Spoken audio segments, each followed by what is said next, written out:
Hello everybody, Tuxedo T-shirt here. Hope everyone's having a great day. 2 videos in the span of 1 week. Pretty amazing stuff. I thought I'd hit you guys up today. A few people have asked me about my thoughts on the upcoming NFL draft. The NFL draft gets underway on Thursday. I'm recording this on Tuesday night. Here are my thoughts on the draft. First of all, full disclosure, I honestly find the NFL draft to be a little bit overwhelming, and here's why. The NFL draft, to me, just given the sheer number of players available, the sheer number of teams, the sheer number of schools, I find it impossible to keep up with everything and have an opinion on each prospect, so that's not going to be what this video is about.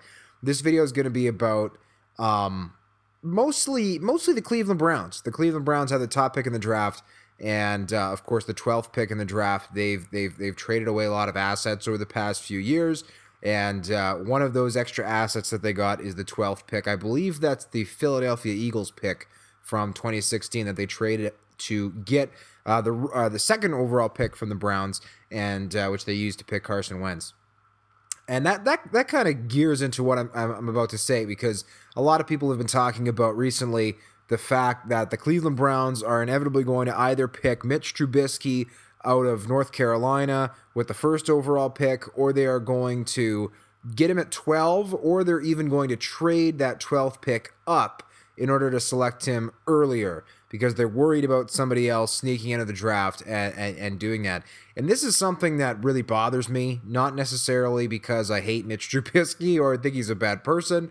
He might be a great NFL quarterback, and he might even be a nice dude.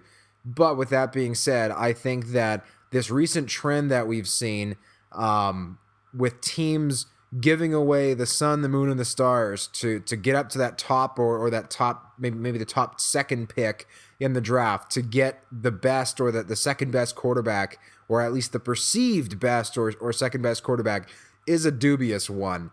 Listen, if there's an Andrew Luck at the top of the draft, if there's even a Jameis Winston, if there's a guy who looks pretty much like a sure thing, and when I say a sure thing, I mean pretty damn close to a guaranteed NFL starting quarterback. Of course, there's no such thing as a guarantee in the draft.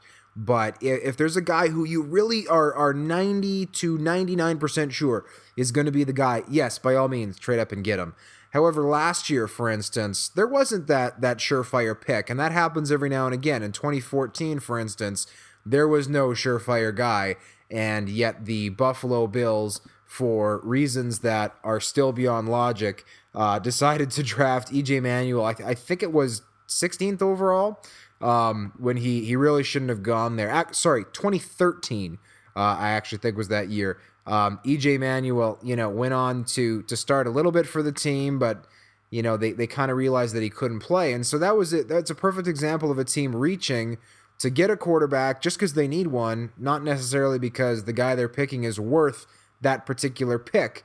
And that draft here, for instance, if you go back and you look at that 2013 draft class, I don't think it was the strongest necessarily across the board, but there are a lot of great players that have come from that draft, including, let's see, just guys drafted after E.J. Manuel. Xavier Rhodes, absolutely dominant corner for the Minnesota Vikings. DeAndre Hopkins, totally dominant wide receiver out in Houston. Eric Reed, talented safety. Kawan Short, one of the better interior defensive linemen in the league. Le'Veon Bell, arguably the best running back on the planet right now. Jamie Collins, Travis Kelce, Tyrann Mathieu. Like, an unbelievable amount of talent that the Bills passed on because they needed a quarterback. And so, for that reason, I think that the Browns, especially given the amount of help they need, at so many different positions, I think they would be very foolish to look at Trubisky, the guy who I feel has the best grasp of what it takes to analyze quarterbacks. And I'm not saying he's right 100% of the time, because nobody is, but I really trust Ron Jaworski's opinion. Ron Jaworski, I think, is a genius, frankly, when it comes to analyzing quarterbacks. and he doesn't feel like there are any quarterbacks worth the first round pick this year. The top quarterbacks, depending on who you read and who you talk to, are Mitch Trubisky out of North Carolina and Deshaun Watson out of Clemson, who of course is coming off a national title. Personally, I think the best thing that the Browns, or frankly anyone else, should do is steer clear of those quarterbacks. Wait, let somebody else make that mistake. If you're the Browns, for instance, you pick Myles Garrett at number 1 out of Texas A&M. You get a generational pass rusher. Some people have said he's the best defensive end prospect in 15 years. That is outstanding. And if you're the Browns, you desperately need help with the pass rush. I've looked at the Browns roster. They have a future Hall of Fame left tackle in Joe Thomas, though he's getting up there in age. You have a very talented guard in Joel Bitonio. You have a pretty good cover guy in Joe Hayden. You have a decent nose tackle in Danny Shelton. And other than that, Corey Coleman, we'll see. He was their first round pick as a wide receiver last year. Maybe he develops into something, but you need help. You still need help on the defensive line. You desperately need help with the linebacking core.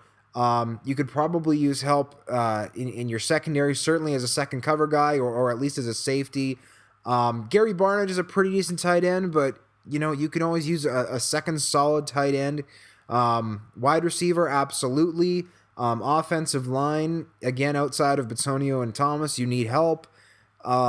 Even running back, Isaiah Crowell, I like him, but, there are some crazy good running backs available in the draft. If Christian McCaffrey or Leonard Fournette, for example, falls to 12, I don't see that happening, but if one of them is there, then you're laughing. If you come out of the draft with Myles Garrett and Christian McCaffrey, like, holy smokes, that's ridiculous.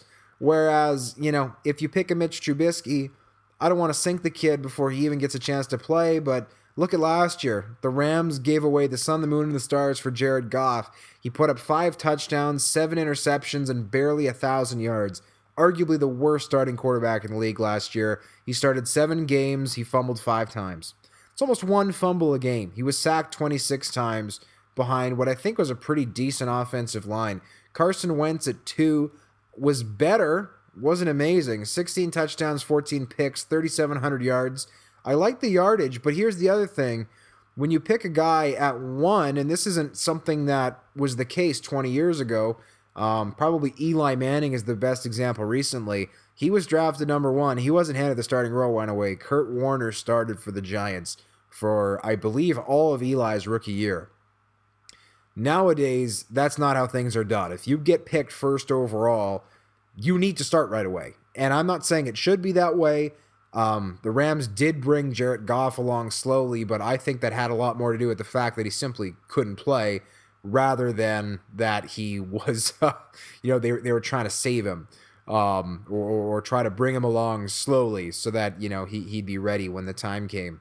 I just think it's foolish. I think if you're the Browns, if there's any chance that, let's say, for instance, they're actually not high on Myles Garrett, you trade the first pick. You give it away to somebody, and they give you, because again, last year we saw the Rams and the Eagles overpay horrendously for that first or second pick.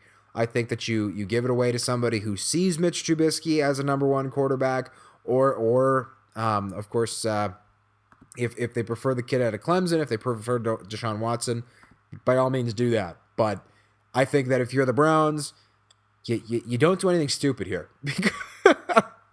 And I know that the Browns have done a lot of stupid things, unfortunately. I've always had a soft spot for the Browns. I'd love to see them succeed.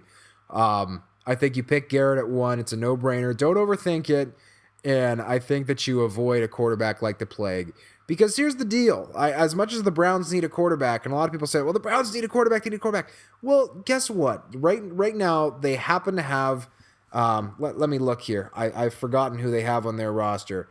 I know that they have Cody Kessler, who's a kid that they got in the draft last year. Is Cody Kessler a future starter? I'm guessing the answer is no. However, there are still a decent number of veteran free agent quarterbacks who can hold down the fort for a little bit.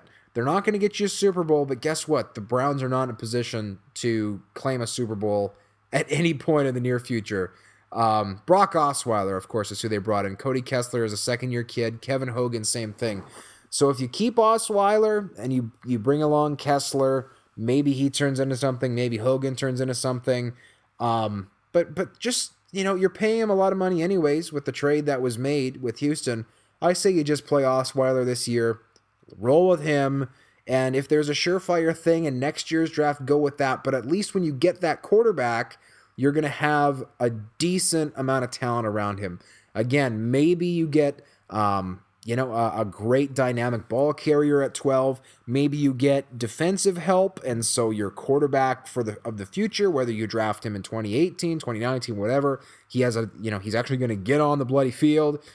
And and maybe, who knows, the Browns also have a high pick in the second round. If you find a great, let's say, a right guard there, boom. I mean, you're going to help protect that quarterback. To me, it makes sense. Because, again, it doesn't matter who you have under center for the Browns this year. Build up some talent and then roll with that. Anyways, those are my quick thoughts on the 2017 NFL Draft. I will be watching the coverage on Thursday. I am excited to see who goes where.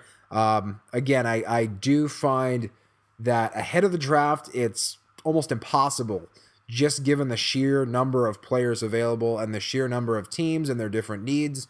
I find it a little bit overwhelming. But after the draft, I really, really enjoy being able to, look at the different teams, look at what they each got, and kind of have my own little analysis of how things shook down. Thanks, you guys, so much for watching. I hope that you're all having a great day, and I'll speak with you again soon. I'm Tuxedo T-Shirt, and I'm out.